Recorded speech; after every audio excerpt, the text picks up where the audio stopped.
भगवान शिवांचे स्वरूप अत्यंत अद्भुत आहे. ते व्यापक, अनादी आणि अनंत आहेत. ज्या ज्या ठिकाणी भगवान शिव स्वतः प्रकट झाले त्या सर्व स्थानांना ज्योतिर्लिंग असे म्हटले जाते. अशा प्रकारे एकूण 12 ज्योतिर्लिंगे भारतात आहेत.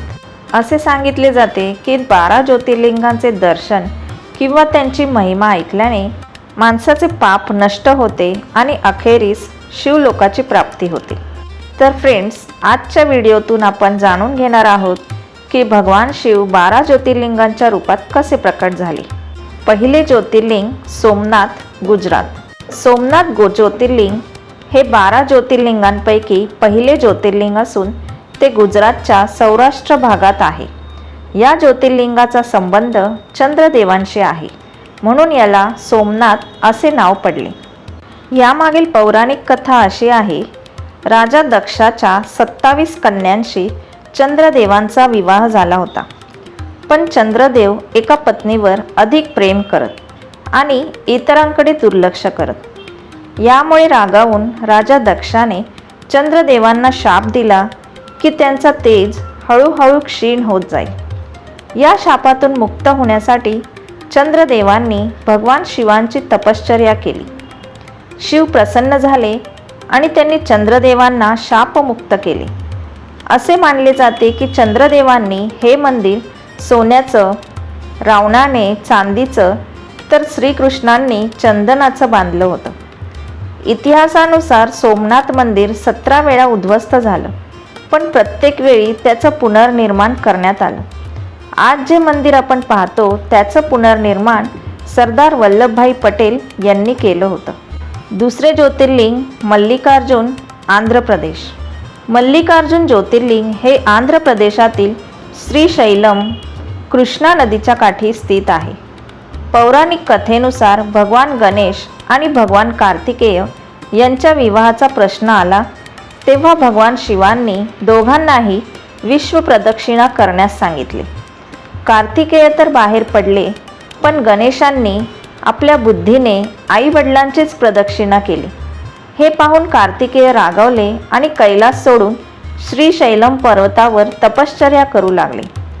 माता पार्वतीच्या विनंतीनंतरही ते परतले नाहीत, म्हणून भगवान शिव आणि माता पार्वती स्वतः श्रीशैलम येथे येऊन राहिले. तेव्हापासून इथे मल्लिकार्जुन ज्योतिर्लिंग प्रकट झाले. असं मानलं जातं की या ज्योतिर्लिंगाच्या दर्शनाने सर्व पापांचा नाश होतो आणि अश्वमेध यज्ञाचे फळ मिळते. तिसरे ज्योतिर्लिंग महाकालेश्वर, उज्जैन. महाकालेश्वर ज्योतिर्लिंग मध्य प्रदेशातील उज्जैनमध्ये क्षिप्रा नदीच्या तटावर आहे. हे स्वयंभू ज्योतिर्लिंग आहे आणि हे एकमेव दक्षिणमुखी ज्योतिर्लिंग मानलं जातं. पुराणानुसार दूषण नावाचा एक असुर लोकांना त्रास देत होता. त्याच्या अत्याचारांपासून मुक्तीसाठी ब्राह्मणांनी पार्थिव शिवलिंग बनवून भगवान शिवांची पूजा केली. जेव्हा असुराने ब्राह्मणांवर हल्ला करण्याचा प्रयत्न केला तेव्हा पार्थिव शिवलिंगातून महाकाल प्रकट झाले आणि त्या असुराचा नाश केला. ब्राह्मणांच्या विनंतीवरून भगवान शिव तिथेच ज्योतिर्लिंगाच्या रूपात विराजमान झाले. हेच ते महाकालेश्वर ज्योतिर्लिंग आहे.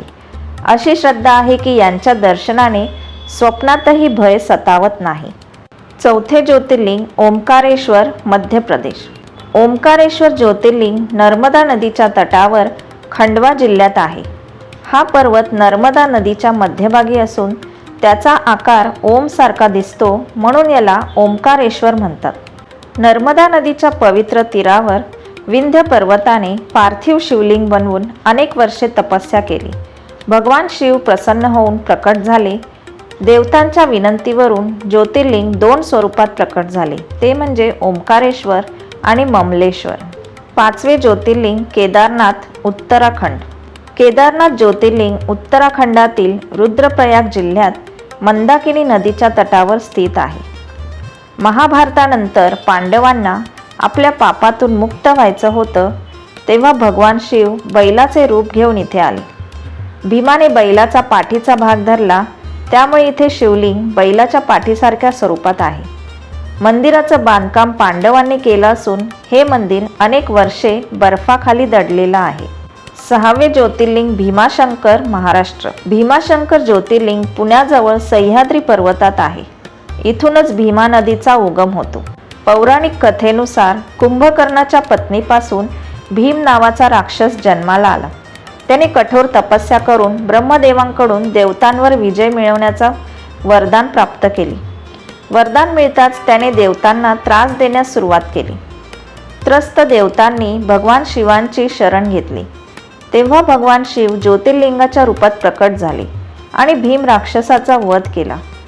त्यानंतर हे ज्योतिर्लिंग भीमाशंकर म्हणून प्रसिद्ध झाले. या धामाला मुक्तेश्वर महादेव असेही म्हणतात. भीमाशंकराच्या दर्शनाने स्वर्गप्राप्ती होते अशी मान्यता आहे. 7वे ज्योतिर्लिंग काशी विश्वनाथ, वाराणसी. काशी विश्वनाथ ज्योतिर्लिंग उत्तर प्रदेशातील वाराणसी इथे गंगा नदीच्या तटावर आहे. काशी ही जगातील सर्वात प्राचीन नगरी मानली जाते. असं मानलं जातं की प्रलय आला तरी काशी सुरक्षित राहील, कारण भगवान शिव तिला आपल्या त्रिशूळावर धारण करतील. माता पार्वतीने कैलास सोडून दुसरीकडे निवास करण्याची इच्छा व्यक्त केल्यावर भगवान शिवांनी काशीमध्ये वास करण्याचा निर्णय घेतला. म्हणूनच काशी विश्वनाथ ज्योतिर्लिंग प्रकट झाले. 8वे ज्योतिर्लिंग त्र्यंबकेश्वर, नाशिक. त्र्यंबकेश्वर ज्योतिर्लिंग ब्रह्मगिरी पर्वताजवळ आहे.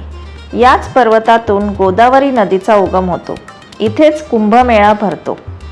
शिवपुराणानुसार गौतम ऋषी आणि गोदावरी नदीच्या प्रार्थनेवर भगवान शिव इथे प्रकट झाले.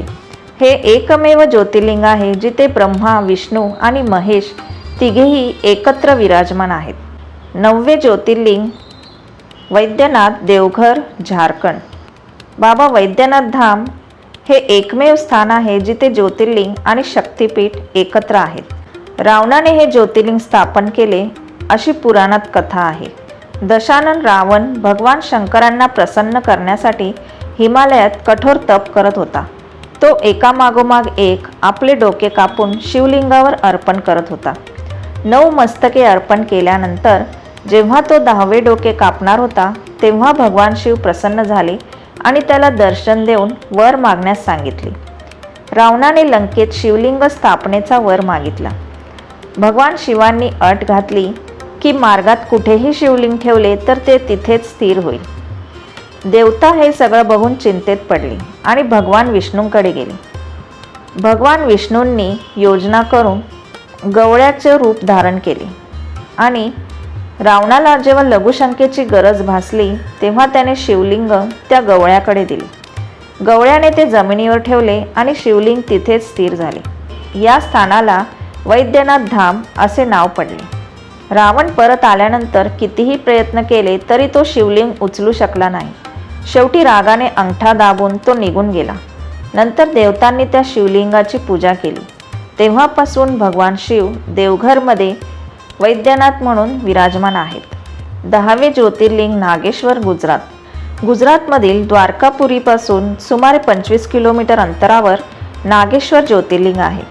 शिवपुराणानुसार सुप्रिया नावाचा शिवभक्त दारुक नावाच्या राक्षसाने बंदी बनवला होता. कैदेत असूनही त्याने शिवभक्ती सोडली नाही. तेव्हा भगवान शिव ज्योतिर्लिंगाच्या रूपात प्रकट झाले. आपल्या भक्तांचे त्यांनी रक्षण केले. 11वे ज्योतिर्लिंग रामेश्वर, तामिळनाडू.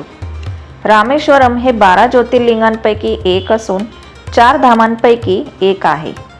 लंकेवर चढाई करताना समुद्रावर सेतू बांधण्यासाठी यश मिळावे यासाठी प्रभू श्रीरामांनी पार्थिव शिवलिंगाची स्थापना करून पूजा केली. प्रभू श्रीरामांनी पूजा केलेले हे शिवलिंग रामेश्वर ज्योतिर्लिंग म्हणून ओळखले जाते. हे ज्योतिर्लिंग तामिळनाडूच्या समुद्रकिनारी आहे. 12वे ज्योतिर्लिंग घृष्णेश्वर, महाराष्ट्र. औरंगाबादजवळ वेरूळ लेण्यांजवळ घृष्णेश्वर ज्योतिर्लिंग आहे. शिवपुराणानुसार घुष्मा नावाची एक महान शिवभक्त होती. तिची मोठी बहीण होती सुदेहा, जिला संतती नव्हती. तिने मत्सरापोटी घुष्माच्या पुत्राची हत्या केली. घुष्माच्या अखंड भक्तीने प्रसन्न होऊन भगवान शिव प्रकट झाले आणि तिच्या मृत पुत्राला त्यांनी जिवंत केले. भगवान शिव सुदेहाचा वध करणार होते, पण घुष्माने तिला क्षमा करण्याची विनंती केली आणि त्या ठिकाणी ज्योतिर्लिंगाच्या रूपात विराजमान होण्याची प्रार्थना केली. भगवान शिवांनी तिची विनंती मान्य केली आणि तिथे घृष्णेश्वर ज्योतिर्लिंग म्हणून स्थापित झाले. तर फ्रेंड्स, ही 12 ज्योतिर्लिंगांची माहिती तुम्हाला कशी वाटली ते कमेंट करून नक्की सांगा आणि कमेंटमध्ये हर हर महादेव लिहायला विसरू नका. थँक्यू.